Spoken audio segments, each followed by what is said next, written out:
যেটা সার্বক্ষণিক আপনার ঈমান, আকীদা, আমলকে কুড়ে কুড়ে খেয়ে ফেলতেছে। কেউ দেখতেছে না, আমাকে বোঝা যাচ্ছে, আমাকে দেখতে তো আপনারা বড় আলেম মনে করতেছেন, কিন্তু আমার ভিতরের যে শত্রু সেটা 24 আওয়ার যে আমাকে হামলার ভিতরে রেখেছে, এই আমি আমল দিয়ে সোয়াব অর্জন করি, এই সেই ওয়াসওয়াসা দিয়ে আমার সোয়াব নষ্ট করে দিচ্ছে। আমি আমারটা জানি, আপনি আপনারটা জানেন, কেউ কারোটা জানে না। আমি যেই ব্যক্তিকে আল্লামা আলেমে রব্বানি মনে করছি, সেই জানে সে আলেমে রব্বানি কিনা। ঠিক এই ঘটনা আমার নবীর ক্ষেত্রেও ঘটেছে। আমার নবী যেই বলেছে আনা বাশারুম মিসলুকুম, আসো বসো বেটা, হ্যাঁ আমি তোমাদের মতোই, আসো এই রাস্তায় চলো, একেবারে আমার নবী মাটির মানুষ হয়ে গেছে, সাধারণ মানুষের মতো আচরণ করেছে। আপনি বাইরে গিয়ে বলতেছেন উনি আমার মতো। বুঝতে পেরেছেন? উনি ওনার শানে মাহবুবিয়ত আপনাকে দেখাই নাই। ওনার শানে মাহবুবিয়ত, ওনার স্ট্যাটাস, ওনার মকাম মর্তবা যেটা আল্লাহ দান করেছেন সেটা আপনাকে দেখায় নাই।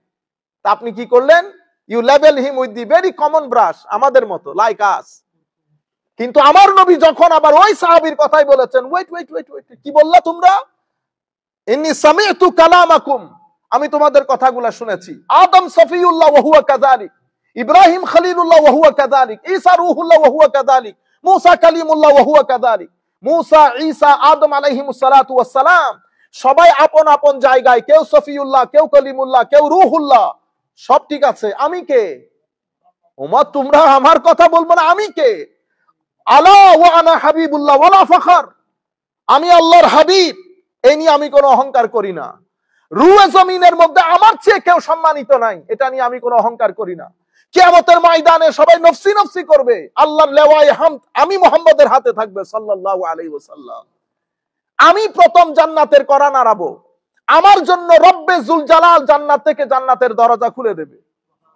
আমাদের এখানে মানুষ দুই ধরনের হয়ে গেছে। এক ধরনের লোক বলতেছে কিয়ামতের ময়দানে উনিও জানেন না উনার কি হবে। কেন? ওই আপনাকে বলেছে না তুমি ভয় পাইও না, আমিও তো তোমার মতো। তো আপনি বাইরে ওয়াজের মধ্যে বলতেছেন উনি তো আমাদের মতোই, উনিও জানেন না কিয়ামতের ময়দানে উনার কি হবে। আপনারা বুঝতে পেরেছেন? দিন আমার নবী সেরকম একটা লিডারশিপ ছিল, কিন্তু আনফরচুনেটলি পুরা ধর্মটাকে আমরা রাজনীতিকরণ করে, পুরা ধর্মটাকে রাজনীতিকরণ করে একটা নির্দিষ্ট দেশের এজেন্ডা বাস্তবায়নের জন্য, নির্দিষ্ট দেশের আইডিওলজিকে সমাজের মধ্যে প্রতিষ্ঠা করার জন্য পুরা দিন সম্পর্কে মানুষকে কনফিউজ করে ফেলেছে। আমাদের এটা কোনো কারণে কোনোভাবেই উচিত হয় নাই।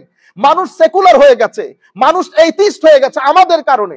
আমরা শুধুমাত্র এই প্ল্যাটফর্মটাকে, না আমি ধর্মীয় রাজনীতি, অবশ্যই ধর্মীয় রাজনীতি, আমার নবীর দ্বীনের মধ্যে রাজনীতি আছে, সব নীতি আছে, কিন্তু আমি যখন সেটা করব বলে কয়ে করব, আপনাদেরকে ডাকবো যে এটা আমি ইসলামী রাজনীতি, কিন্তু আমি তলে তলে অন্য কাজ, অন্য দেশ, নির্দিষ্ট একটা ব্যক্তির আইডিওলজি। এখন আপনি যদি বলেন যে এই কমিটি গঠন করা হয়েছে, এখানে কোনো মাজার থাকবে না, এখানে কোনো মাজার থাকবে না, এই রাইট আপনাকে কে দিল? এই রাইট আপনাকে কে দিয়েছে? এটা তো সন্ত্রাসবাদী কথা। এই জবান তো আমরা খারিজিদের মুখে শুনেছি, এটা তো মুসলমানদের মুখের কথা না। তাইলে আপনি পুরো মুসলিম রাষ্ট্রে, সৌদি আরব বাদে, কাতার কুয়েত বাদে, যে সমস্ত তেল সমৃদ্ধ দেশ যাদের কারণে মুসলিম দেশের ডিভিশন, তারা বাদে যারা মুসলিম সিভিলাইজড কান্ট্রি, এলম এবং হেকমতের মধ্যে এখনো লিডারশিপ, তারা মিশর বলেন, সিরিয়া বলেন, জর্ডান বলেন, ইয়েমেন বলেন, প্যালেস্টাইন বলেন, আরো মরক্কো বলেন, আরো যে সমস্ত আরব দেশ, সেই মাজার গুলা কোথায় নিয়ে যাবেন? আপনি তাশকন্দের ইমাম বুখারীর মাজার কি করবেন? ইমাম মুসলিমের মাজার কি করবেন? সিহাসিত্তার ইমামের মাজার কি করবেন? এরপরে আপনি মিশরের বুকে, আপনি যে ভদ্রলোক বড় ওয়াজ করে সেও তো মিশরে পড়ে আসছে, সেই মিশরের মাজার গুলা কি হবে? আমার নবীর মাজার কি? তাইলে তো আপনারা সময় পেলে আমার নবীর মাজারে ভেঙে উড়িয়ে দেবেন, ঠিক না? এটা খারিজিয়ত। এতগুলা মাজার আছে, তো এতগুলা মাজার সব ভেঙে ফেলবেন?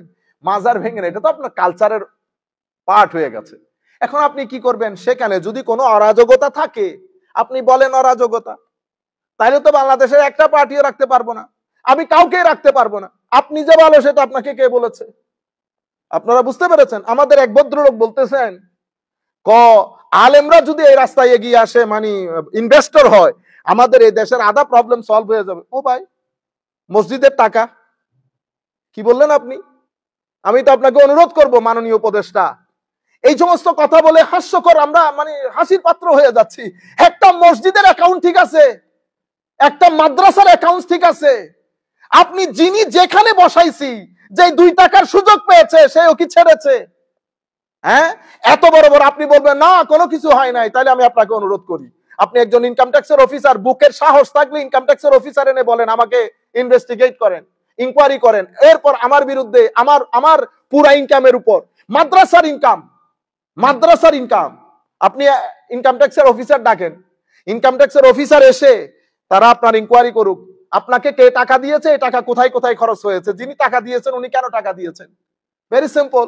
আমরা এই জিনিসগুলো আপনি যেটা বলেছেন আমি আপনার সাথে 100% একমত মাননীয় উপদেষ্টা, যে আলেম উলামা, হ্যাঁ সত্যিকার আলেম উলামা যদি আসে অবশ্যই পরিবর্তন আসবে, কিন্তু গত 10-15-20 বছরে আমরা আলেম উলামারা যে খেলা দেখিয়েছি টাকা পয়সা সবকিছুর ক্ষেত্রে, বুঝতে পেরেছেন, আমরাই সেই মানুষ 50,000 টাকা ছাড়া ওয়াজ করি না।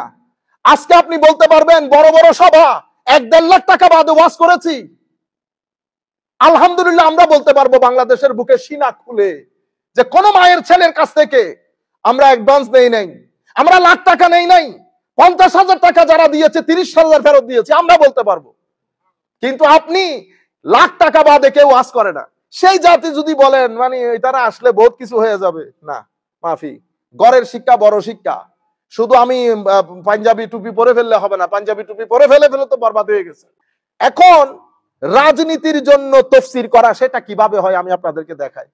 আমি যাদের সাথে রাজনীতি করি তাদের মধ্যে কিছু মানুষের সাথে আমার ডিসএগ্রিমেন্ট আছে, ঠিক আছে, তা আমি কি করলাম, তাদেরকে নিয়ে আইনা কোরআনের আয়াতের মধ্যে ফেলেছি, উলাইকা হুম আসহাবুল মাইমানা।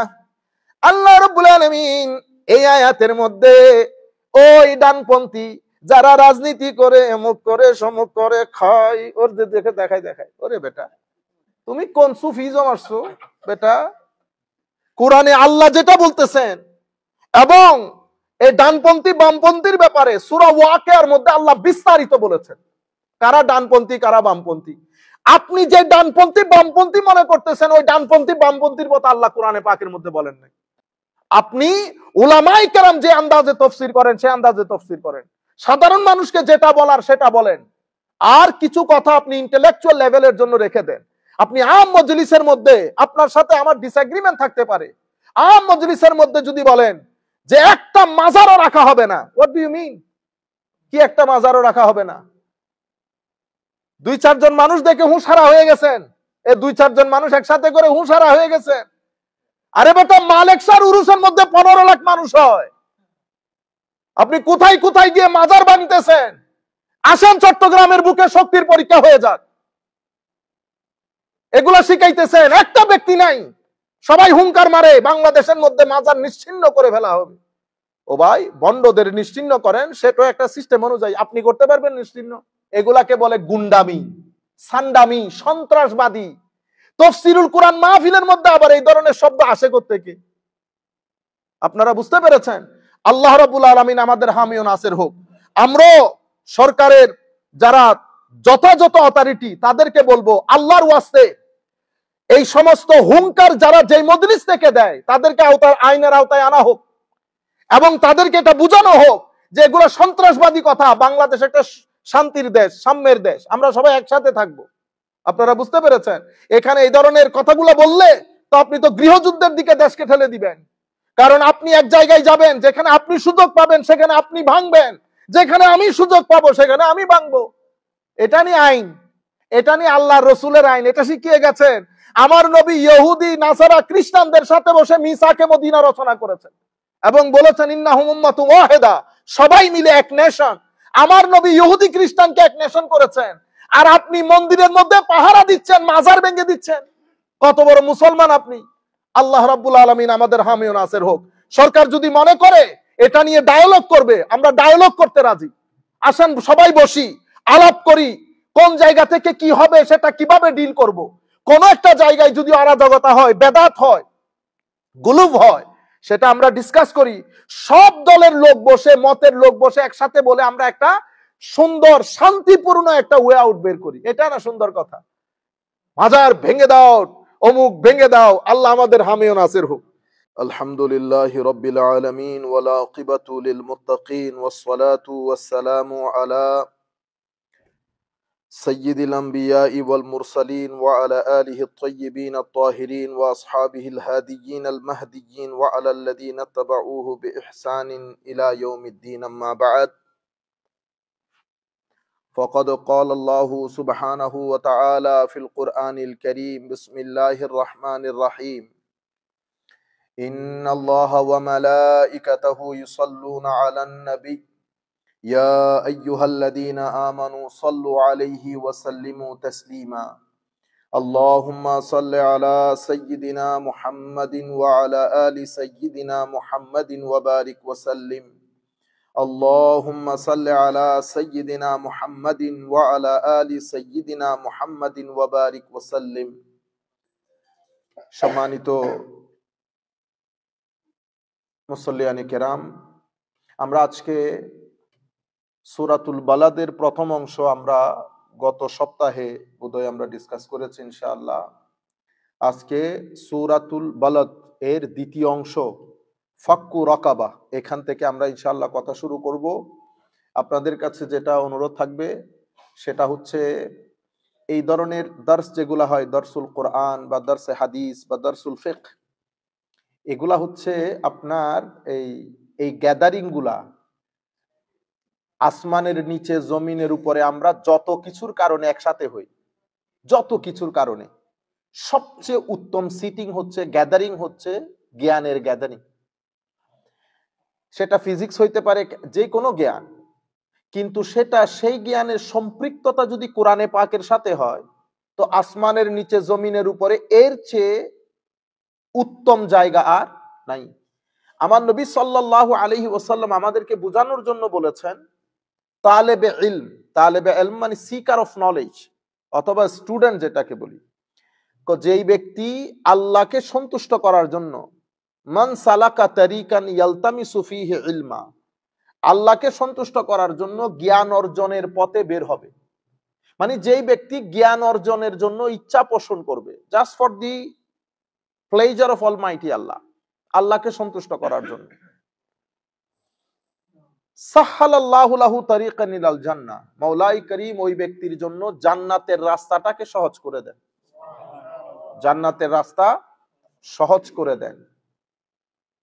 এমনিতেই আমরা আমাদের দার্সের ভিতরে ঢুকে গেছি, আমি আপনাদেরকে বোঝানোর জন্য একটু দূর থেকে, কারণ আয়াতের অর্থগুলো একটু জটিল, আমি চাচ্ছি, কারণ মাদ্রাসার ছাত্র হলে আবার আরবি গ্রামার ট্রামার দিয়ে বোঝানো সহজ, কিন্তু সাধারণ মানুষের জন্য একটু ডিফিকাল্ট হয়ে যায় কথাগুলা। এই জন্য মনে রাখবেন, জান্নাতে যাওয়ার বিষয়টা কিন্তু ইজি না।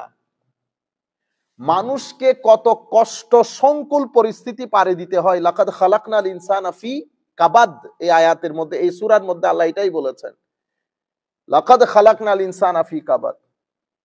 যেই কোনো স্তরের মানুষ, ধরেন আপনি পিক আপ করলেন প্রধানমন্ত্রী, আমরা মনে করি কি প্রধানমন্ত্রী মানে হচ্ছে খুব সুখের জীবন, আসলে কি সেরকম? আমরা পুরা জাতির টেনশনকে এক প্লেটে রাখলে অথবা এক পাল্লায় রাখলে, প্রেসিডেন্টের টেনশনকে আরেক পাল্লায় রাখলে সেম হবে। আমরা মনে করি কি অনেক ইজি লাইফ, ঠিক আছে? ইন্ডাস্ট্রিয়ালিস্ট, বড় একজন ইন্ডাস্ট্রিয়ালিস্ট, গাড়ি বাড়ি নাম যশ খ্যাতি, আমরা মনে করি মাশাআল্লাহ how peaceful his life is. ঘটনা কিন্তু সেরকম না। আল্লাহ প্রত্যেক বড় জায়গা অ্যাচিভমেন্টের পেছনে একটা বড় কষ্ট রেখেছেন আল্লাহ, এবং সেই জিনিসটাকে ধরে রাখতে হলে আরো কষ্ট সংকল পরিস্থিতি পাড়ি দিতে হয়। ইটস নট ইজি, এটা full of struggle and effort. আপনি ম্যানেজার হয়েছেন, একটা ব্যাংকের ম্যানেজার, সবার খুব ইচ্ছা থাকে যে কাশ যদি আমি প্রধান এর চেয়ারে বসতে পারতাম। যিনি প্রধানের চেয়ারে বসেন, স্পেশালি বাংলাদেশের ব্যাংকে যারা ম্যানেজার হন, 50% তো হার্ট অ্যাটাকে মারা যায়, 50 to 75% কিসে মারা? হার্ট অ্যাটাকে মারা যায়। লোড গুলা নিতে পারে না। আর লাকাদ খালাকনাল ইনসানা ফি কাবাদ। আলেম উলামা যাদের অনেক যশ, অনেক নাম, অনেক খ্যাতি, ঠিক না? আপনাদের দৃষ্টি, অনেকের দৃষ্টিতে ড্রিম মানে ওহ কি মজা, আসলে কি সেরকম? আমি দেখেন এখানে আগের উলামায়ে কেরাম যখন বসে কথা বলতেন তো কোনো টেনশন ছিল না, ভুল একটা হয়ে গেল উনি ফার্দার চেক করে ডাবল পরবর্তী দর্শের মধ্যে ঠিক করে দিলেন। কিন্তু এখন এই যে চোখ বসায় রাখছেন, এটা কিন্তু কোটি মানুষের চোখ। এখানে যদি আপনি একটু 19-20 করেন, 19-20 করেন, আপনি ঘুম থেকে উঠতে উঠতে আপনার জেল ফাঁসি হয়ে যাবে। আমি অনেক বছর আগে, প্রায় আমার মনে হয় 2007-8 এর দিকে আমাদের একটা বই পাবলিশ হয়। সে বইয়ের মধ্যে এক লাইনের মধ্যে একটা জিনিস গলত হয়েছে। গলত বলতে আমরা চেকই করতে পারি না এটাকে, বইয়ের মধ্যে গলত হয়েছে। এই বইয়ের মধ্যে যে গলত সেটা কিন্তু আপনি জানেন যে এটা মিস্টেকেনলি হয়েছে, ঠিক আছে। আমি জানি যে আমাদের ফর এক্সাম্পল ইকবাল ভাই উনি ওই ওই ওই দৃষ্টিভঙ্গির না, আমি জানি। কিন্তু আমি যখন দেখলাম ওনাকে আটকাইতে হবে, তো কিভাবে আটকাবো? আমি একটা বাইক এখানে একটা পিক আপ করছি, বস উনি ঘুম থেকে উঠে নাই, পাগল করে ছেড়ে দিছি। আপনারা বুঝতে পারতেছেন এই কাজগুলো আমরা করি। তো এখন আমরা যেটা মনে করি খুব ইজি জব, আসলে ঘটনা ইজি জব না। আমরা কথাগুলাকে এডিট করে করে অনেক চিন্তা চেতনা করে শব্দের চয়েস পিক আপ এগুলো ডিসাইড করতে হয়। এভাবে প্রত্যেকটা জায়গায় যিনি প্রধান, প্রত্যেকটা জায়গায় যিনি মহান, প্রত্যেকটা জায়গায় যিনি বড় চেয়ারে বসেন, লাকাদ খালাকনাল ইনসানা ফি কাবাদ, প্রত্যেক ব্যক্তি বড় কষ্ট সংকুল, বড় স্ট্রাগল এফোর্টের মধ্য দিয়ে যেতে হয়, ঠিক আছে। এই জন্য জান্নাতের রাস্তা এত ইজি না। জান্নাতের রাস্তার জন্য অনেক কষ্ট সংকুল পরিস্থিতি পাড়ি দিতে হয়। সাহাবায়ে কেরাম নিজের জান মাল ঈমান ইজ্জত সবকিছু দেওয়ার পরেও 24/7 টেনশনের মধ্যে থাকতে হয়তো আমার নবীর শানে কোনো উল্টাপাল্টা কোনো কিছু হয়ে যাচ্ছে কিনা। এরপরে জিহাদের ময়দানে বাবা ছেলের বিরুদ্ধে, ছেলে বাবার বিরুদ্ধে, কাজেনের বিরুদ্ধে, মানে আপনি যুদ্ধ করতে গেছেন, এই যে আপনার খালাতো ভাই, আপনি আপনার খালাতো ভাইয়ের সাথে যুদ্ধ করতেছেন, ইটস নট ইজি। ফাক্কু রাকাবা, আমরা ওই জায়গার মধ্যে আসছি। তো আমার আল্লাহ কি বলতেছে, আমার নবী কি বলতেছেন? এত কষ্ট সংকুল বিষয়টা ইজি করে দিয়েছেন, যখন আপনি জ্ঞানের রাস্তায় বের হন তখন আল্লাহ জান্নাতের রাস্তা সহজ করে দেন আপনার জন্য। এটা তো এক। 2 নম্বর ফজিলত হচ্ছে ওই ব্যক্তির পায়ের নিচে আল্লাহ ফেরেশতার মাধ্যমে, ফেরেশতারা পাকা বিছিয়ে দেন। জমিনে আপনাকে হাঁটতে দেয় না। কোথায় হাঁটেন আপনি? ফেরেশতার পাকার উপর দিয়ে হাঁটেন। তো যিনি ফেরেশতার পাকার উপর দিয়ে হাঁটেন উনি আর আমি কি এক? আপনারা বুঝতে পেরেছেন? 2। 3 নাম্বার হচ্ছে ওই ব্যক্তির জন্য কুল কায়নাত দোয়া করে। এমন কি সমুদ্রের গহ্বরে যেই সমস্ত সৃষ্টি, মাছ থেকে শুরু করে যাহা কিছু আল্লাহ সৃষ্টি করেছেন, সবকিছু ওই ব্যক্তির জন্য দোয়া করে। আমার নবী সাল্লাল্লাহু আলাইহি ওয়াসাল্লামের সমস্ত হাদিসগুলা যদি আমরা রাখি, তালেবে ইলম, জ্ঞান অর্জন করা, এবং সেই জ্ঞান যদি কোরআনের জ্ঞান হয়, তাইলে আপনি চিন্তা করে দেখেন কোন মজলিসের মধ্যে আমরা বসেছি। আমি নালায়েক হইতে পারি, কোনো সন্দেহ নাই, আমি এটার যোগ্য না, কোনো সন্দেহ নাই, আমরাও জানি সেটা। কিন্তু আমি কে সেটা ডাজন্ট ম্যাটার। আমি কি নিয়ে বসেছি, কোনটা বলতেছি, সেটা ম্যাটার করে। আমি ভুল ত্রুটি করলে সেটার জিম্মাদার আমি, আল্লাহ আপনাকে জিজ্ঞেস করবে না। আপনি কিন্তু ফ্রি, আপনি ফ্রি। সেই কারণে মজলিসের মধ্যে আপনারা চেষ্টা করবেন বন্ধু বান্ধব ছেলে বলেকে নিয়ে বসতে। আমার নবী সাল্লাল্লাহু আলাইহি ওয়াসাল্লাম মসজিদে নববীর মধ্যে ঢুকে দেখতেছেন একটা গ্রুপ বসে এলমি আলোচনা করছে, আর একটা গ্রুপ বসে জিকির ইলাহি করছে। আমার নবী কতন দাঁড়াইলেন, দাঁড়ানোর পরে দেখলেন, দেখার পরে কার সাথে বসেছেন জানেন?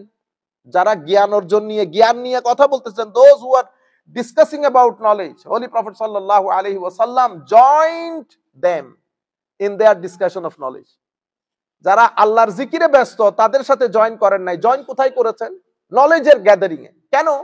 বুঝানোর জন্য যে জিক্রে ইলাহির গ্যাদারিং এর চেয়ে জিক্রে এলমে ইলাহির গ্যাদারিং অনেক উত্তম, নলেজের গ্যাদারিং অনেক উত্তম।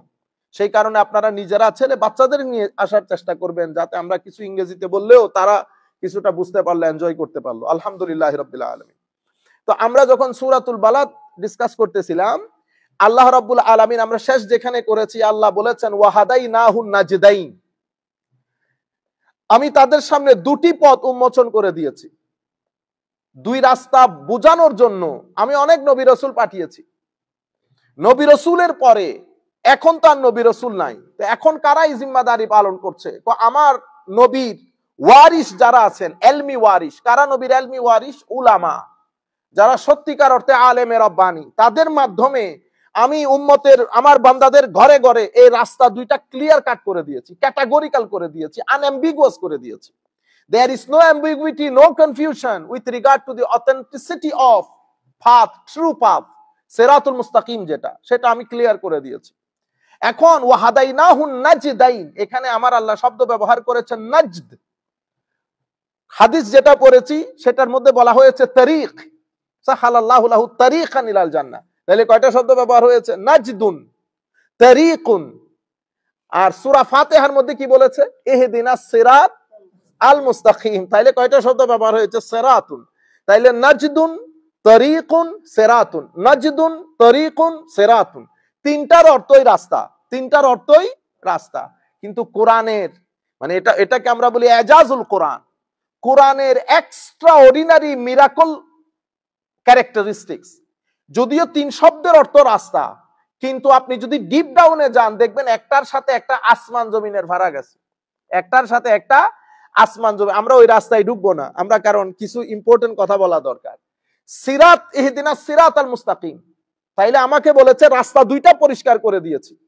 এরপরে আমাকে শিখিয়ে দিয়েছে আমি যেন প্রত্যেক নামাজের একটা সূরা তো অবশ্যই পড়ি, সূরাতুল ফাতিহা প্রত্যেক নামাজে পড়তেছি। সেই জায়গার মধ্যে আমি বলতেছি না ইহদিনাস সিরাতাল, তো আমার আল্লাহ বলতেছে ওয়াহাদাইনাহুন নাজদাইন, আমি তো তোমাকে হেদায়েত করে দিয়েছি। কিন্তু আপনি এখানে বলতেছেন ইহদিনা, আমাকে হেদায়েত করেন। সূরাতুল বালাদের মধ্যে বলেছে হেদায়েত করে দিয়েছি, কিন্তু আমি সূরাতুল ফাতিহার মধ্যে বলতেছেন ইহদিনা, হেদায়েত করেন।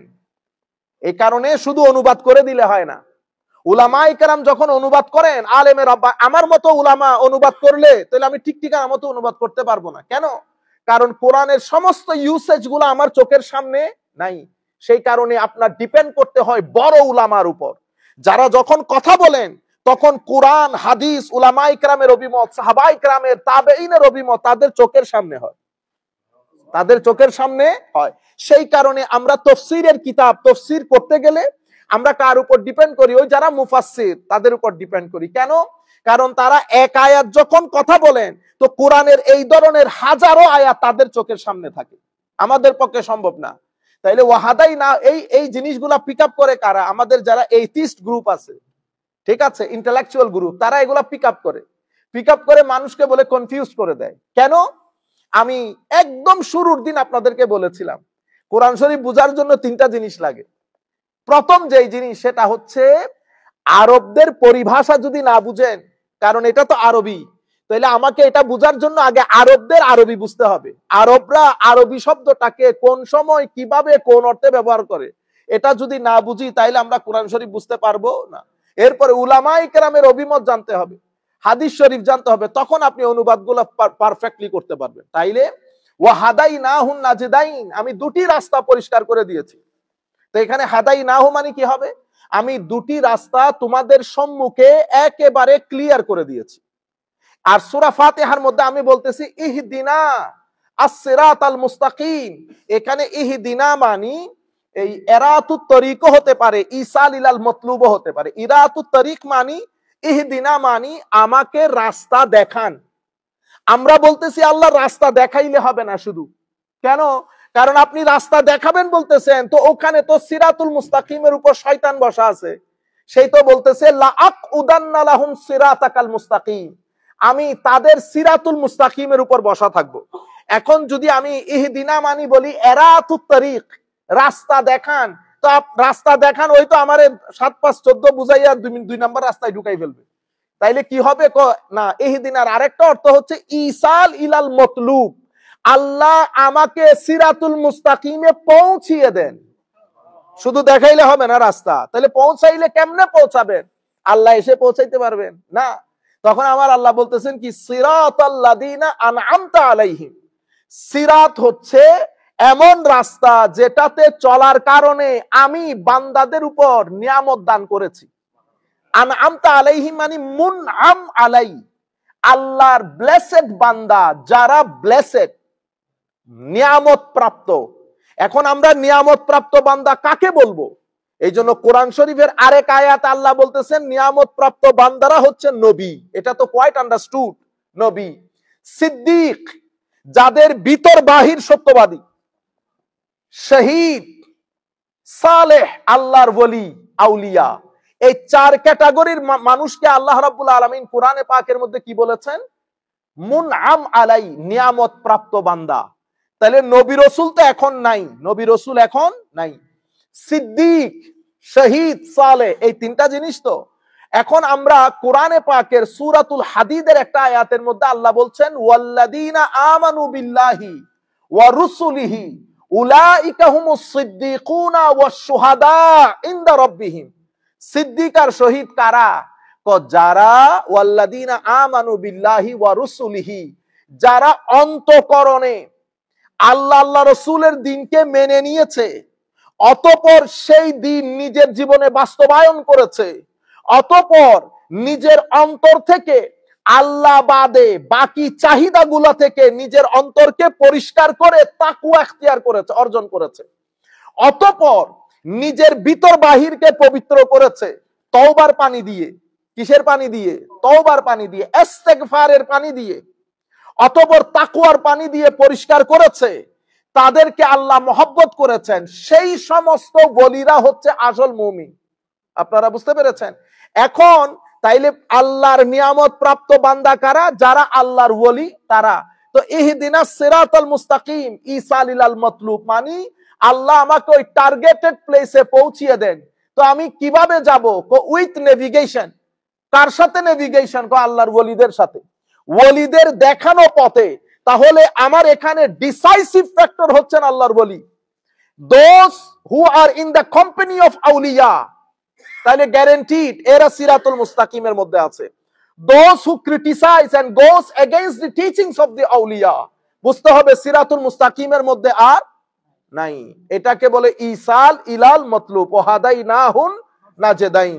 তাইলে আমি যখন সিরাতুল মুস্তাকিমে আল্লাহর ওলিদের, সেই কারণে আল্লাহ এই ওয়াহাদাইনাহুন নাজদাইনকে বই কেন্দ্রিক করে নাই।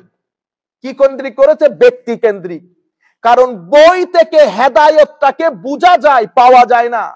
ব্যক্তি থেকে হেদায়েত পাওয়া যায়, ব্যক্তি থেকে হেদায়েত। কিন্তু সেই ব্যক্তি যেন তেন ব্যক্তি না। ব্যক্তি দুই ধরনের, হয় ঈমান খেয়ে ফেলবে, নতুবা ঈমানকে বাড়িয়ে দেবে, দুইটা থেকে একটা। বুঝতে পেরেছেন? তো ঈমানকে বাড়িয়ে কারা দেয়? যারা মুত্তাকি, পরহেজগার, আল্লাহর ওলি। এখন আপনি বলবেন হুজুর আল্লাহর ওলি আপনি কেমনে বুঝবো? 10, 12, 20 জন, লাখো মানুষ যখন বলবে আল্লাহর ওলি, অবশ্যই আল্লাহর ওলি হবে। কেন? কারণ মানুষ যেটা সাক্ষী দেন যার ব্যাপারে, আল্লাহ সেই সাক্ষী সেই ব্যক্তির ব্যাপারে কবুল করেন। আপনি ইচ্ছে করলে কি কারো সুপারিশ আদায় করতে পারবেন? পারা যাবে না। এটা একটা ডিভাইন প্রসেসিং। আপনি এই ডিভাইন প্রসেসিং এ ইচ্ছাকৃতভাবে কিছু করতে পারবেন না। আল্লাহ রাব্বুল আলামিন হামি ও নাসির হোক। আল্লাহ রাব্বুল আলামিন সৎ ভালো কিছু বুঝার তৌফিক আমাদেরকে দান করুক। এরপর আমার আল্লাহ বলছেন ফালাকতাহামাল আকাবা, ফালাকতাহামাল আকাবা। হায় হায়। এমনিতে ইকতিহাম, ইকতিহাম মানে আরবির মধ্যে আরেকটা শব্দ আছে দুখুল। দুখুল মানে প্রবেশ করা, ইকতিহাম মানেও প্রবেশ করা। কিন্তু ইকতিহাম আর দুখুল, প্রবেশ করার মধ্যে ফারাক হচ্ছে, দুখুল প্রবেশ করা যেটা, সেটার মধ্যে কোনো স্ট্রাগল নাই, আপনি ইচ্ছে করলে ঢুকতে পারবেন। ইকতিহাম এটা এমনি দুখুল না, এটা অনেক কষ্ট সংকুল পরিস্থিতি পাড়ি দিয়ে ঢুকতে হয়। ফালাকতাহামাল আকাবা, আপনি যখন ধরেন শত্রু আক্রমণ করেছে, হায় হায়, শত্রু আক্রমণ করার পরে আপনি যখন আপনি জানেন যে এটা পাহাড়, পাহাড়ের ওই মাঝখানে একটা সুন্দর জায়গা আছে, আপনি যদি ওখান পর্যন্ত উঠে যান তো ওই পাহাড়ের সাথে একটা ব্রিজ করে ওই পাহাড়ের সাথে সংশ্লিষ্টতা আছে একটা ব্রিজের মাধ্যমে। প্রথমে তো ওই মাঝখানের জায়গার মধ্যে যদি আপনি উঠে যান, আপনি জানেন যে শত্রু আর আপনাকে কি করতে পারবে না, ধরতে পারবে না। এরপরে মাঝখানের যে ব্রিজ আছে সেটা দিয়ে আপনি অন্য পাহাড়ে টপকাই চলে যেতে পারবেন। ওই মাঝখানের ব্রিজটাকে কি বলে? আকাবা। কি বলে? আকাবা। তো ফালাকতাহামাল আকাবা, আপনি যখন ওই আকাবার মধ্যে প্রবেশ করবেন তাইলে আপনি এখান থেকে শত্রুর মোকাবেলা, শত্রুর আক্রমণ থেকে আপনি বেঁচে যাবেন। তাইলে আমরা আপনারা সবাই মিলে সার্বক্ষণিক ভাবে শত্রুর মোকাবেলা করছি। কোন শত্রু? হায় হায়। শত্রু দুই প্রকার, একটা জাহেরি, একটা বাতেনি, একটা প্রকাশ্য, একটা অপ্রকাশ্য, একটা বাহ্যিক, একটা অদৃশ্য, একটা সিন, একটা আনসিন। আনসিন শত্রু হচ্ছে যেটাকে দেখা যায় না, যেটা বড় খতরনাক, more dangerous than the one which can be seen, যেটা সার্বক্ষণিক আপনার ঈমান, আকীদা, আমলকে কুড়ে কুড়ে খেয়ে ফেলতেছে। কেউ দেখতেছে না, আমাকে বোঝা যাচ্ছে, আমাকে দেখতে তো আপনারা বড় আলেম মনে করতেছেন, কিন্তু আমার ভিতরের যে শত্রু সেটা 24 আওয়ার যে আমাকে হামলার ভিতরে রেখেছে, এই আমি আমল দিয়ে সোয়াব অর্জন করি, এই সেই ওয়াসওয়াসা দিয়ে আমার সোয়াব নষ্ট করে দিচ্ছে। আমি আমারটা জানি, আপনি আপনারটা জানেন, কেউ কারোটা জানে না। সেই কারণে মানুষ রহস্যের পাহাড়, মানুষ রহস্যের পাহাড়।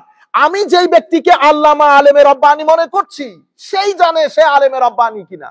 সেই কারণে সবাই আল্লাহর দরবারে যখন ফরিয়াদ করে কি বলে, আল্লাহ আমার চেয়ে বড় জালেম দুনিয়াতে নাই, আমার চেয়ে বড় জালেম দুনিয়াতে। আবার সব এক কেন্দ্রিক না, সব এক কেন্দ্রিক না, এটা আদবের জায়গা। তো মানুষ যখন আল্লাহর দরবারে হাত তুলে তখন সব সময় নিজেকে জালেমের জায়গায় দাঁড় করিয়ে দেন। আপনি কি তাকে জালেম বলতে পারবেন? আমার নবীও এই কাজ করতেন। আমার নবীও যখন ফরিয়াদ করতেন বলতেন, আল্লাহ আমি খুব সাদা সিধা। তো আমার নবী কি সাদা সিধা? এমনিতে এমনিতে এটা মানুষের একটা হিউম্যান ফিলসফি। মানুষ যেই ব্যক্তি নিজেকে ভদ্রভাবে উপস্থাপন করবে, খুব সাদা সিধা রাখবে, আপনি দেখবেন তাকে দাম দেবেন না। এটা একেবারে সাধারণ একটা মানুষের মানুষের মানুষের একটা নিয়ম নীতি, নেচার। আমি আপনাকে বললাম অমুক ভদ্রলোক, এটা আপনাদের এলাকার লোক, গিয়ে কথা বলে দেখতে পারেন, আপনার প্রবলেম সলভ হয়ে যাবে। আপনি গেলেন, ভদ্রলোক গেটম্যান আপনাকে অনেক খাই খাতির করলো, ভিতরে নিয়ে গেল, উনি নিচে নেমে আসলেন, আপনাকে অনেক মহব্বত করেছে, টাকা দিয়েছে, পয়সা দিয়েছে, আপনার পাশে বসে কথা বলেছে। আপনার ভিতরে যে একটা দূরত্ব ছিল সেটা চলে গেছে, আপনার ভিতরে যে একটা ক্ষোভ, ভয়, ভীতি, হেজিটেশন ছিল দূর হয়ে গেছে। আপনি বাইরে এসে আপনার বন্ধুকে বলতেছেন দূর, আপনি বলছেন বড় মানুষ, তা আমাদের মতো বসে অনেকক্ষণ আলাপচারিতা করলাম। একই মানুষকে আমি আবার আরেক জায়গায় পাঠিয়েছি, সেখানে গেটম্যান তাকে আধা ঘন্টা ইন্টারভিউ করছে, গেটম্যান।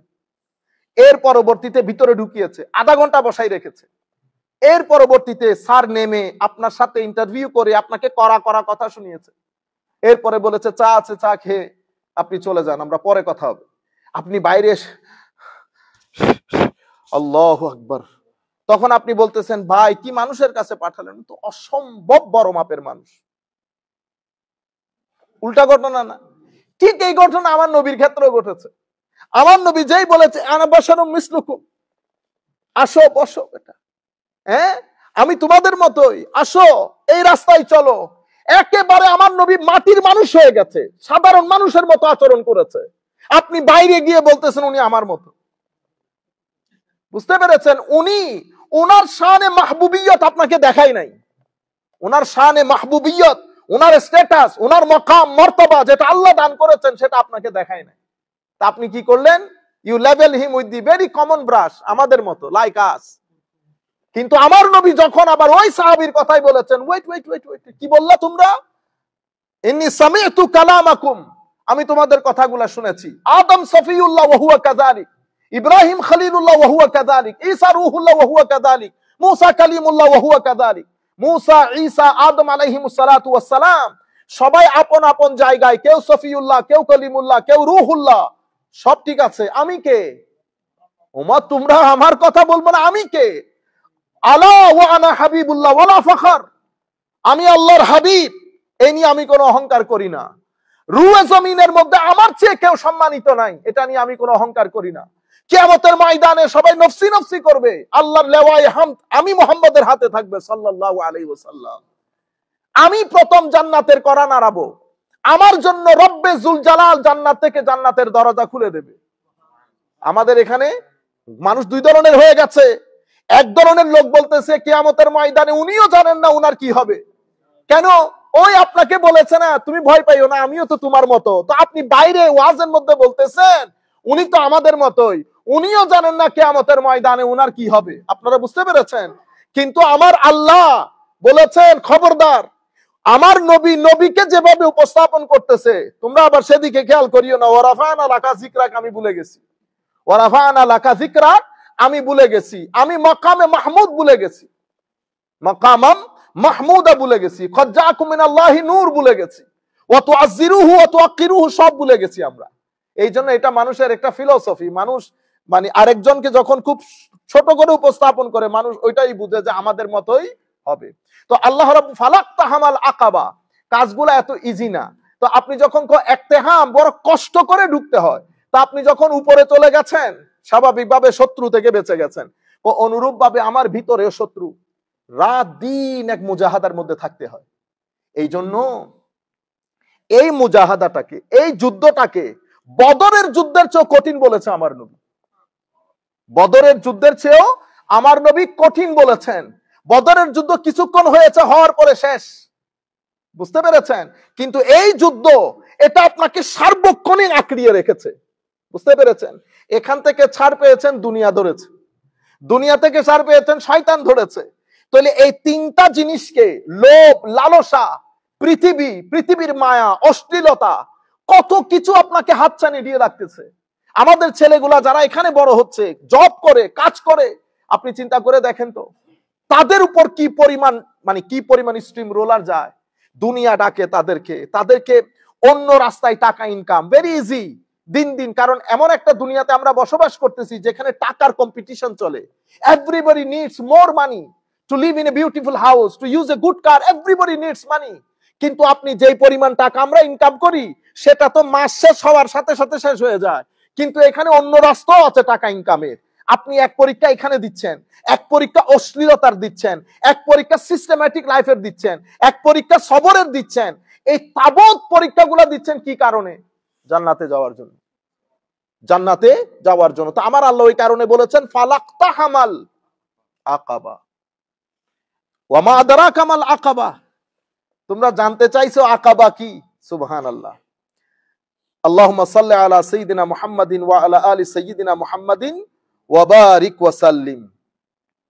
আমার আল্লাহ বলছেন ওয়া মা আদরাকা মাল আকাবা। সে ধর্মের ঘাটিতে প্রবেশ করে নাই, তোমরা জানো ধর্মের ঘাটি কি? হায় হায়, আমার আল্লাহ তিনটা কথা বলেছেন এখানে। ফাক্কু রাকাবা, সেই ঘাটিগুলো যেগুলো আমাকে জান্নাতের রাস্তায় নিয়ে যাবে। কঠিন, কিন্তু কঠিনের শত্রুর মোকাবেলায় এই তিনটা কাজ আমাকে কোথায় নিয়ে যাবে? এই কয়েকটা কাজ আমাকে জান্নাতের দরজায় নিয়ে যাবে। প্রথম, ফাক্কু রাকাবা। ফাক্কু রাকাবা মানে হচ্ছে দাস মুক্ত করা। কি মুক্ত করা? দাস মুক্ত। আপনারা জানেন in the time of the holy prophet সাল্লাল্লাহু আলাইহি ওয়াসাল্লাম পুরা পৃথিবীর মধ্যে দেয়ার ওয়াজ এ প্র্যাকটিস অফ স্লেভারি। প্রত্যেক ব্যক্তির কাছে দাস থাকতো। এটা তৎকালীন সমাজের একটা কি ছিল? ট্র্যাডিশন ছিল, কালচার ছিল, তারা ওভাবে অভ্যস্ত।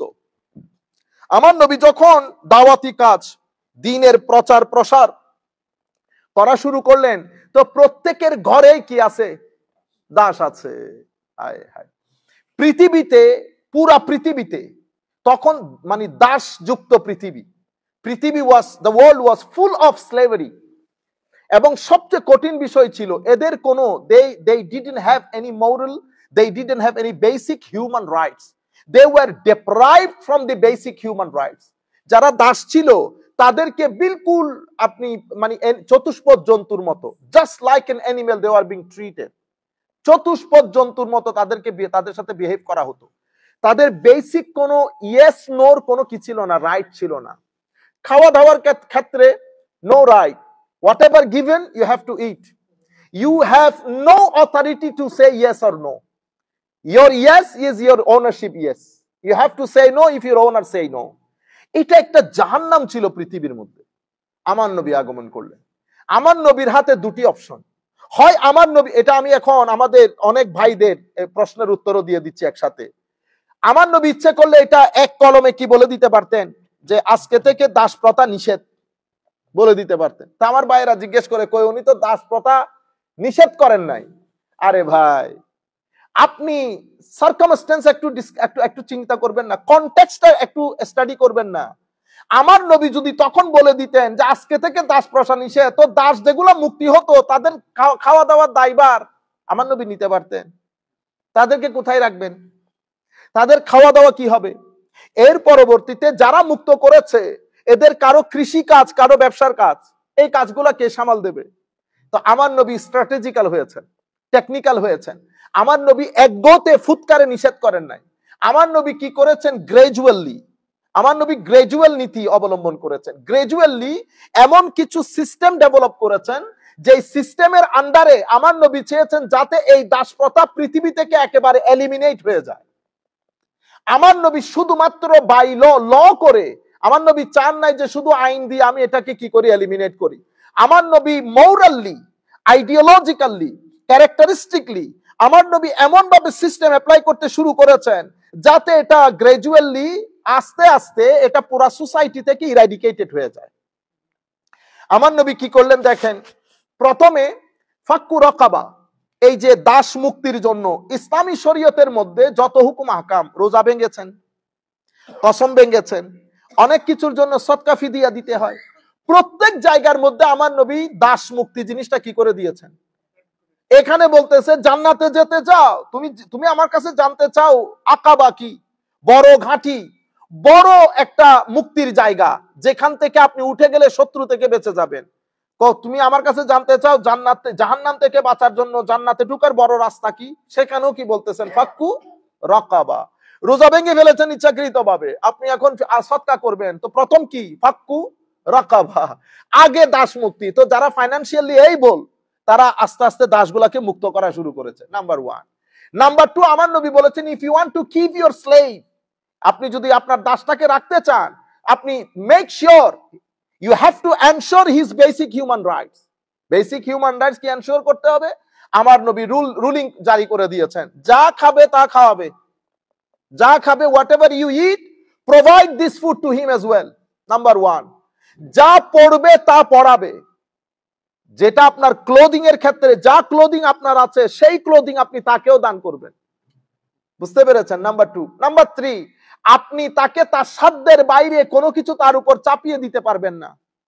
তো আপনাকে তো ধরতে গেলে আমার নবী সাল্লাল্লাহু আলাইহি ওয়াসাল্লাম দাসের উপর যে অত্যাচার হচ্ছে সেটা আমার নবী কি করে মিনিমাম লেভেলে নিয়ে এসেছে। যা পড়বেন তা পড়াবেন, যা খাবেন তা খাওয়াবেন, তাকে তার সাধ্যের বাইরে কোনো কিছু চাপিয়ে দিতে পারবেন না। তাইলে তো দাসটা অলরেডি টেকনিক্যালি মুক্তই হয়ে গেছে, আপনি তো তাকে আর দাস হিসেবে ট্রিটই করতে পারতেছেন না। এই গ্রাজুয়ালি আমার নবী এটাকে এলিমিনেট করতে করতে পুরো পৃথিবী থেকে দাস প্রথাই খতম হয়ে গেছে, পুরো পৃথিবী থেকে দাস প্রথাই খতম হয়ে গেছে। আমার নবী হাদিসে পাকের মধ্যে ইরশাদ করেছেন if you want to protect yourself from the hell fire, যদি আপনি চান আপনাকে জাহান্নামের আগুন থেকে মুক্ত হতে, তো রিলিজ আ স্লেভ, মেক হিম ফ্রি, আপনি কোন একটা দাসকে মুক্ত করে দেন। আপনি যদি আমার নবী শেষ পর্যন্ত বলতেছে তুমি যদি চাও তোমার চোখ প্রোটেক্ট করতে জাহান্নামের আগুন থেকে, তো একটা দাসের চোখকে মুক্ত করে দাও। What does it mean? That means free him, তাকে মুক্ত করে দেন, ফাক্কু রাকাবা।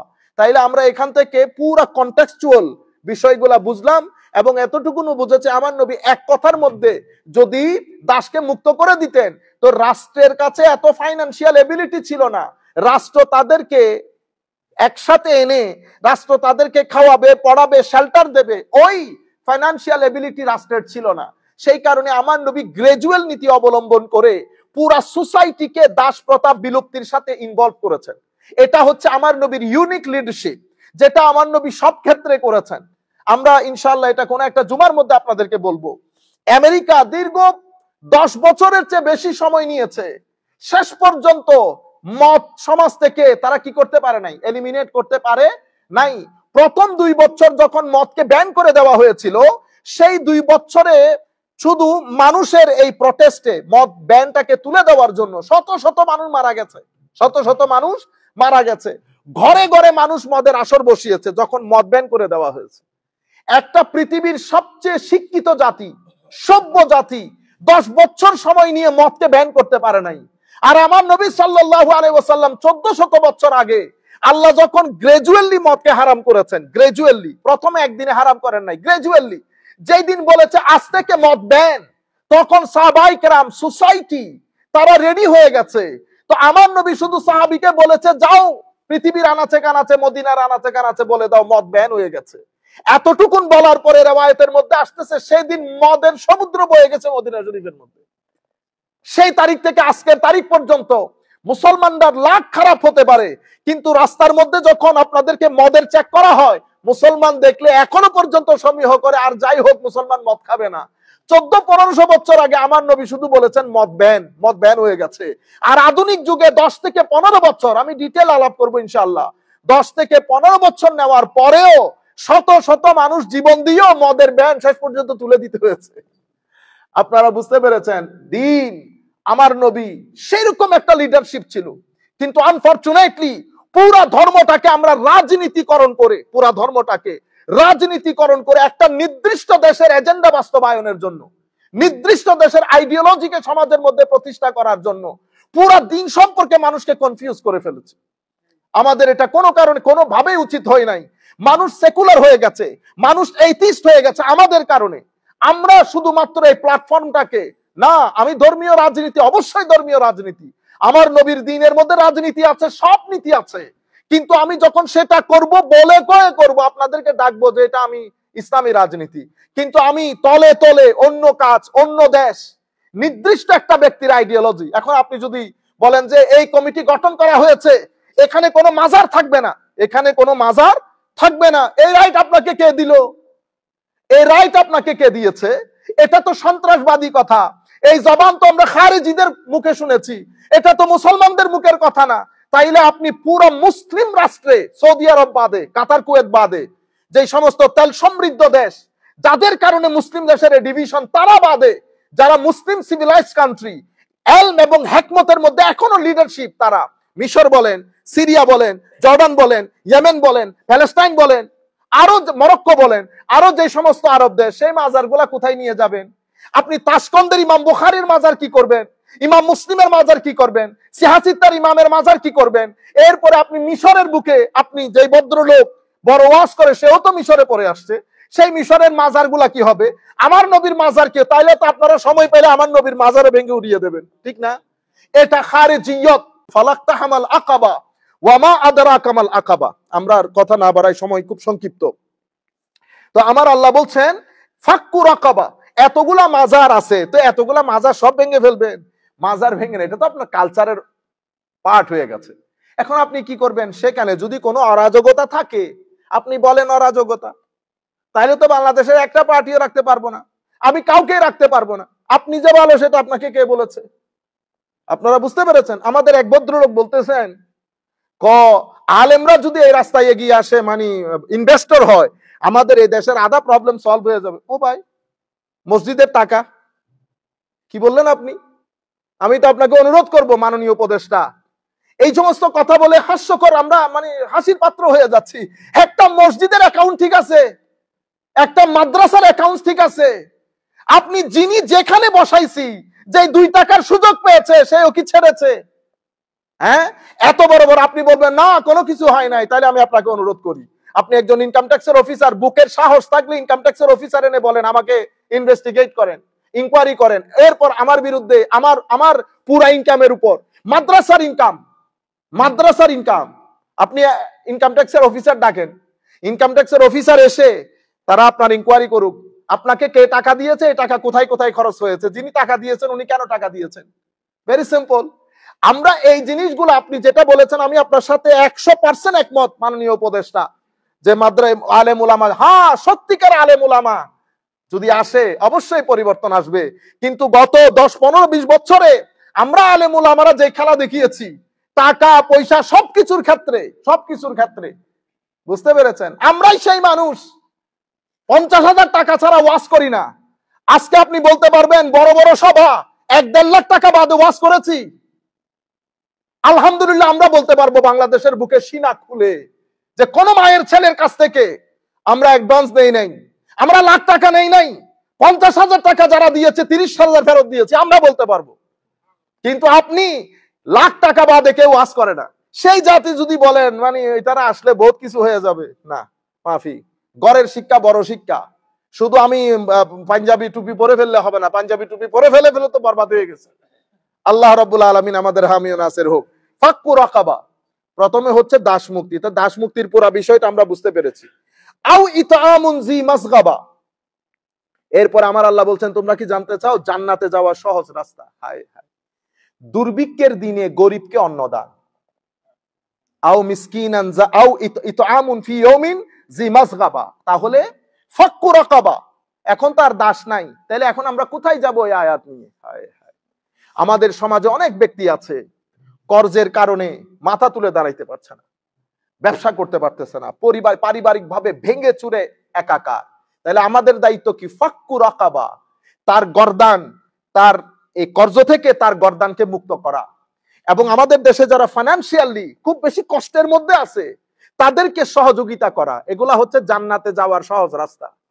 এরপরে আউ ইতআমুন ফি ইয়াউমিন জি মাসগাবা, দুর্ভিক্ষে দিনে অন্ন দান করা।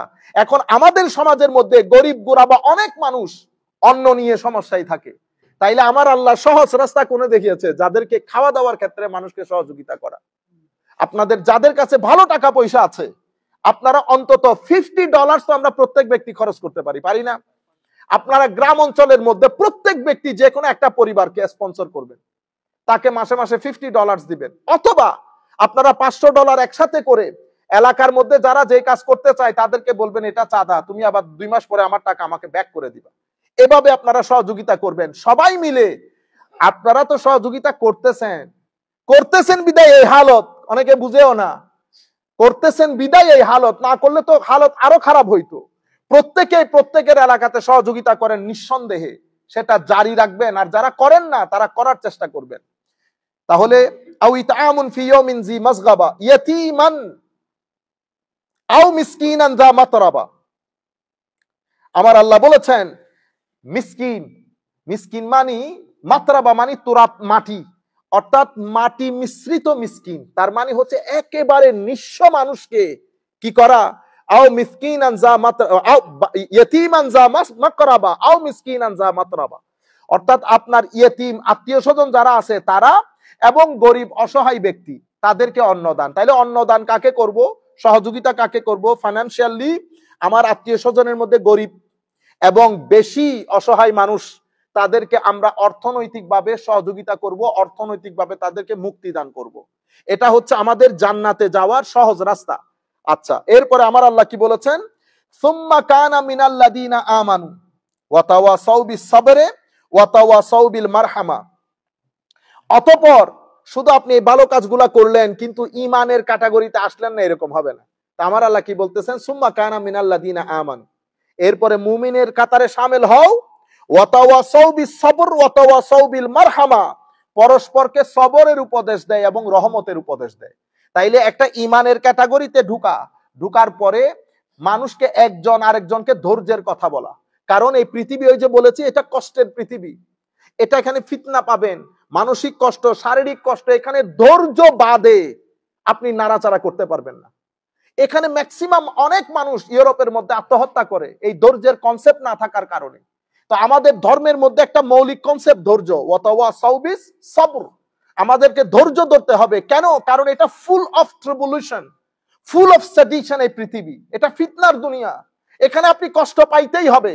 এখানে যেই ব্যক্তিকে আপনি সারা জীবন, ফর এক্সাম্পল আপনি বলতেছেন হুজুর দেখছেন এরা আমি প্রত্যেক মাসে 10,000 টাকা দিই, 10 বছর সে ছেলের বিয়ে দিয়েছে, আমাকে দাওয়াতই করে নাই। কমন না একেবারে? আপনারা যেই ব্যক্তির ঘর বেঁধে দিয়েছেন, আপনি ঘর বেঁধে দিয়েছেন, পরের বছর বাড়িতে গিয়ে দেখতেছেন সে আপনার ছোট্ট একটা জায়গা ছিল ওইটা দখল করে নিয়েছে, আপনার বিরুদ্ধে কি বসে বিচার বসিয়েছে, ঠিক না? আপনি মেনে নিতে হবে, এটা পৃথিবী, এটা এরকমই। আর যেই সমস্ত মানুষ আমার আল্লাহ যাদেরকে পিক আপ করে নেন তাদেরকে এই সমস্ত পরিস্থিতিতে বেশি ফেলেন। উপায় কি? সবর করে ইগনোর করা, সবার সাথে কখনো ঝগড়া করতে যায়েন না, এমন ব্যক্তির সাথে জিন্দেগিতে ঝগড়া করবেন না যার একটা কথা আপনার ইজ্জত চলে যাবে। এই জন্য আমার নবীকে বলেছেন, যদি হাবিব এই জাহেল মূর্খরা যদি আপনার সাথে কথা বলে, কালু সালামা, হুজুর ইগনোর করেন, বলেন ঠিক আছে, তোমরাও ঠিক আছো, ঠিক আছে ভাই, তোমার ধর্ম নিয়ে তুমি থাকো, কথাই বলিয়েন না। আপনারা ভদ্রলোক জ্ঞানী মানুষের সাথে আর্গুমেন্ট করেন, ইজ্জত থাকবে। এই সমস্ত লোকের সাথে ঝগড়া করতে গেলে আপনি একেবারে ওদের ক্লাসে নেমে আসতে হবে, আপনি ওদের ক্লাসে নেমে কথা বলতে পারবেন না। আল্লাহ রাব্বুল আলামিন আমাদেরকে রক্ষা করুক। এটা দুনিয়া। এর পরবর্তীতে উলাইকা আসহাবুল মাইমানা, আমি এতটুকুনের মধ্যে আসতে চাইতেছিলাম, এগুলো বলার পরে আমার আল্লাহ বলতেছেন এরা হইল ডানপন্থী। কি পন্থী? ডানপন্থী। উলাইকা আসহাবুল মাইমানা, এই সবাই যারা কি করে, মানুষকে সহযোগিতা করে, মানুষের গর্দান থেকে কর্জ ঋণ পরিশোধ করে মানুষকে মুক্তি দেয়, এবং সমাজের মধ্যে খাদ্যের যেই শর্টেজ থাকে সেটাকে এলিমিনেট করে, মানুষের সোসাইটির মধ্যে খাদ্যকে এনশোর করে প্রত্যেকের বেসিক রাইটস। এরা যারা আছে এরা হচ্ছে ডানপন্থী, এরা হচ্ছে ডানপন্থী। তো তাফসীরের মধ্যে উলাইকা আসহাবুল মাইমানা, আমার আল্লাহ বলতেছেন এরাই হচ্ছে জান্নাতবাসী, এরাই হচ্ছে সৌভাগ্যশালী, এরাই হচ্ছে সৌভাগ্যশালী। আগে আমরা পুরা সূরাটা পড়ে নেই, এরপরে ডানপন্থী বামপন্থী একটু করে বলবো। ওয়াল্লাযীনা কাফারু বিআয়াতিনা, কিন্তু যারা এই কাজগুলা না করে বরং আমার আয়াতকে অস্বীকার করে, হুম আসহাবুল মাশআমা, তারাই হচ্ছে বামপন্থী। তারা কারা? বামপন্থী। মাশআমা, তারাই দুর্ভাগা। আলাইহিম নারুম মুসাদা, এবং এই সমস্ত বামপন্থী যারা, দুর্ভাগ্য যারা, তারাই অগ্নি পরিবেষ্টিত অবস্থায় বন্দী থাকবে। বুঝতে পেরেছেন? এখন রাজনীতির জন্য তাফসীর করা সেটা কিভাবে হয় আমি আপনাদেরকে দেখাই। আমি যাদের সাথে রাজনীতি করি তাদের মধ্যে কিছু মানুষের সাথে আমার ডিসএগ্রিমেন্ট আছে, ঠিক আছে? তো আমি কি করলাম, তাদেরকে নিয়ে আইনা কোরআনের আয়াতের মধ্যে ফেলেছি।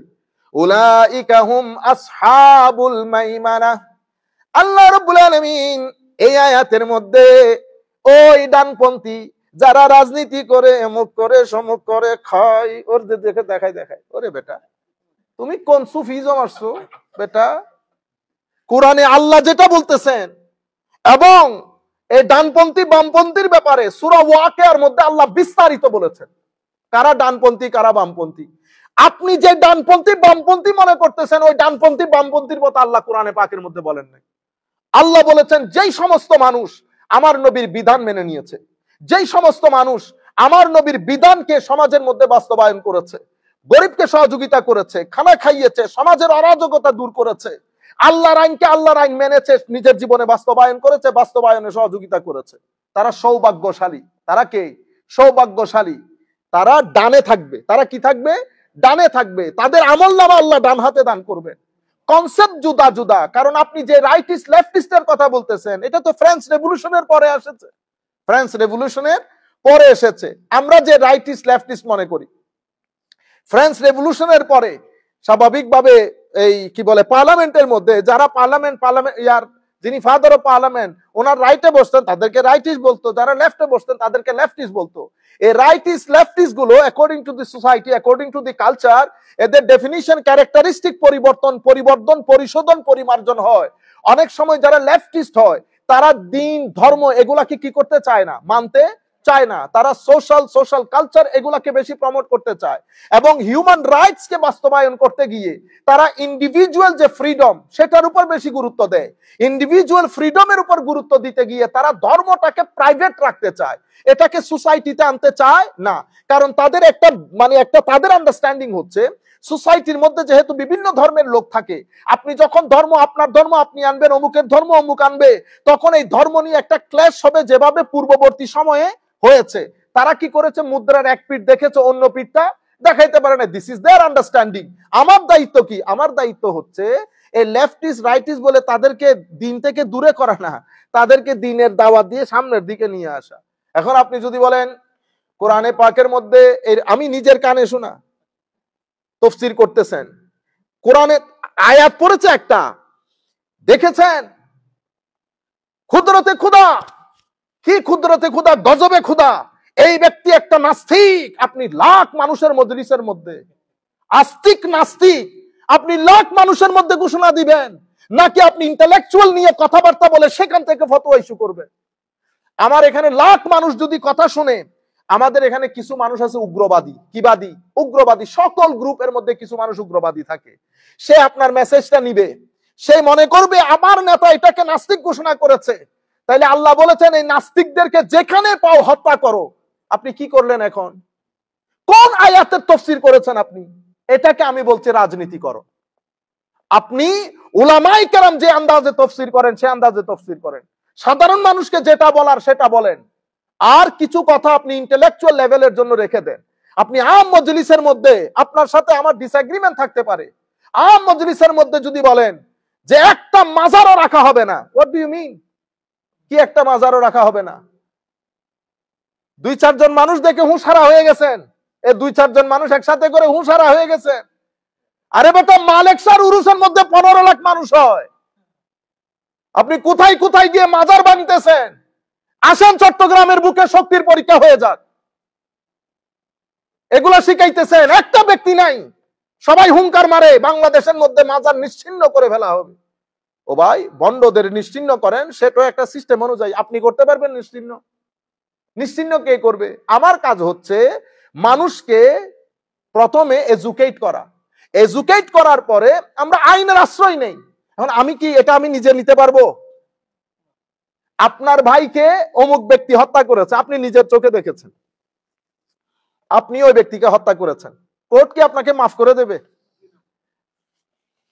কোর্ট মাফ করে দেবে কেন? কারণ আপনি আইন নিজের হাতে তুলে নিয়েছেন। বেটা, আপনি আইন নিজের হাতে তুলে নিতে পারবেন না। এগুলাকে বলে গুন্ডামি, সান্ডামি, সন্ত্রাসবাদী। তাফসীরুল কুরআন মাহফিলের মধ্যে আবার এই ধরনের শব্দ আসে কোত্থেকে? আপনারা বুঝতে পেরেছেন? আল্লাহ রাব্বুল আলামিন আমাদের হামি ও নাসির হোক। আমরা সরকারের যারা যথাযথ অথরিটি তাদেরকে বলবো, আল্লাহর ওয়াস্তে এই সমস্ত হুঙ্কার যারা যেই মজলিস থেকে দেয় তাদেরকে আইনের আওতায় আনা হোক, এবং তাদেরকে এটা বোঝানো হোক যে এগুলো সন্ত্রাসবাদী কথা। বাংলাদেশ একটা শান্তির দেশ, সাম্যের দেশ, আমরা সবাই একসাথে থাকবো। আপনারা বুঝতে পেরেছেন? এখানে এই ধরনের কথাগুলো বললে তো আপনি তো গৃহযুদ্ধের দিকে দেশকে ঠেলে দিবেন। কারণ আপনি এক জায়গায় যাবেন, যেখানে আপনি সুযোগ পাবেন সেখানে আপনি ভাঙবেন, যেখানে আমি সুযোগ পাবো সেখানে আমি ভাঙবো। এটা নিয়ে আইন, এটা নিয়ে আল্লাহ রসুলের আইন, এটা শিখিয়ে গেছেন। আমার নবী ইহুদি, নাসারা, খ্রিস্টানদের সাথে বসে মিসাকে মদিনা রচনা করেছেন এবং বলেছেন ইন্নাহুম উম্মাতুন ওয়াহিদা, সবাই মিলে এক নেশন। আমার নবী ইহুদি খ্রিস্টানকে এক নেশন করেছেন, আর আপনি মন্দিরের মধ্যে পাহারা দিচ্ছেন, মাজার ভেঙে দিচ্ছেন। কত বড় মুসলমান আপনি! আল্লাহ রাব্বুল আলামিন আমাদের হামি ও নাসির হোক। সরকার যদি মনে করে এটা নিয়ে ডায়ালগ করবে, আমরা ডায়ালগ করতে রাজি। আসেন সবাই বসি, আলাপ করি, কোন জায়গা থেকে কি হবে, সেটা কিভাবে ডিল করব। কোন একটা জায়গায় যদি অরাজকতা হয়, বেদাত হয়, গুলুব হয়, সেটা আমরা ডিসকাস করি। সব দলের লোক বসে, মতের লোক বসে একসাথে বলে আমরা একটা সুন্দর শান্তিপূর্ণ একটা ওয়ে আউট বের করি। এটা না সুন্দর কথা? মাজার ভেঙে দাও, অমুক ভেঙে দাও, আল্লাহ আমাদের হামি ও নাসির হোক। ঠিক আছে? তাইলে কোরআনে পাকের মধ্যে আল্লাহ সূরাতুল ওয়াকিয়ার মধ্যে, আপনারা যারা মাদ্রাসার ছেলে আছেন অনেকে এই সমস্ত কথাগুলো জিজ্ঞেস করেন, আপনারা যদি সূরাতুল ওয়াকিয়া পড়েন, সূরা ওয়াকিয়ার মধ্যে আল্লাহ রাব্বুল আলামিন বিস্তারিত বলেছেন। আপনারা যদি ইজা ওয়াকাতিল ওয়াকিয়া লাইসা লিওয়াকাতিহা কাযিবা খাফিদাতুর রাফিআ ইজা রুজ্জাতিল আরদু রাজ্জা ওয়া বুসাতিল জিবালু বাসসা ফাকানাত হাবাআম মুনবাসসা ওয়া কুনতুম আজওয়াজান সালাসা। তারা তিনটা গ্রুপ হবে। ফা আসহাবুল মাইমানা মা আসহাবুল মাইমানা। আমার আল্লাহ বলতেছেন যারা ডান দিকে হবে, কতই সৌভাগ্যবান যারা ডান দিকে থাকবে। কারা ডান দিকে থাকবে? আল্লাহ রাব্বুল আলামিন যাদের আমলনামা ডান হাতে দান করবেন, এটা একটা সিম্বল। যারা ডান হাতে আমলনামা নেবেন জান্নাতি, যারা বাম হাতে আমলনামা নেবেন তারা জাহান্নামী। পুরা কিয়ামতের ময়দানে সবাই দেখবে জান্নাতীকে আর জাহান্নামীকে। আল্লাহ রাব্বুল আলামিন সেই দিন আল্লাহ যেন আমাদেরকে অপমান অকল্যাণ থেকে আল্লাহ রক্ষা করেন। আল্লাহ যেন আমাদের দুশমনদেরকেও আমলনামা ডান হাতে দান করেন। ওয়া আসহাবুল মাশআমা মা আসহাবুল মাশআমা। আর যারা বাম দিকে থাকবে তারাই কতই দুর্ভাগা। এরপর আমার আল্লাহ বলছেন ওয়াসাবিকুন আস-সাবিকুন উলাইকাল মুকাররাবুন। অনেক কথা বলার পরে নিচে এসে আমার আল্লাহ রাব্বুল আলামিন ইরশাদ করছেন ওয়া আসহাবুল ইয়ামিন মা আসহাবুল ইয়ামিন। যারা ডান দিকের তারা কতই ভাগ্যবান। ফি সিদরিম মাখদুদ, তারা কাঁটাবিহীন বদরিকা বৃক্ষে তাদের অবস্থান। ওয়া তালহিম মামদুদ, এবং কাদি কাদি কলায়। ওয়া জিল্লিম মামদুদ, দীর্ঘ ছায়ায়, অর্থাৎ কলা ফ্রুট সবকিছুর বাগান আমার আল্লাহ রেখেছেন। যারা ডান দিকে থাকবেন, আমলনামা ডান হাতে থাকবে, তারা এই ধরনের বাগানের মধ্যে থাকবে। এরপরে বলতেছেন, শেষে গিয়ে বলতেছেন লিআসহাবিল ইয়ামিন ওয়া কানু ইয়াকুলুনা ওয়া লা মাজমুউন সুম্মা ইন্নাকুম লাআকিলুন ফাশারিবুন। এরপর আমার আল্লাহ বলছেন আসহাবুল শিমাল মা আসহাবুশ শিমাল। পরবর্তীতে জাহান্নামের কথা বলেছে, তাদেরকে এই দেয়া হবে, তাদের কাঁটাযুক্ত খাদ্য তাদেরকে দেওয়া হবে, এটা তাদের পেটের আতুরি সহ বের করে নিয়ে আসবে। এদেরকে আসহাবুল ইয়ামিন আর আসহাবুল শিমাল বলে আল্লাহ সূরাতুল ওয়াকিয়া যদি আপনারা পড়েন আরো প্রচ্ছন্ন ধারণা আপনারা পাবেন। আল্লাহ রাব্বুল আলামিন আল্লাহর তৌফিকে আমরা সূরাতুল বলদ শেষ করেছি। আল্লাহ রাব্বুল আলামিন আমাদের হামি ও নাসির হোক। মাওলাই করিম আমাদেরকে কবুল করুক।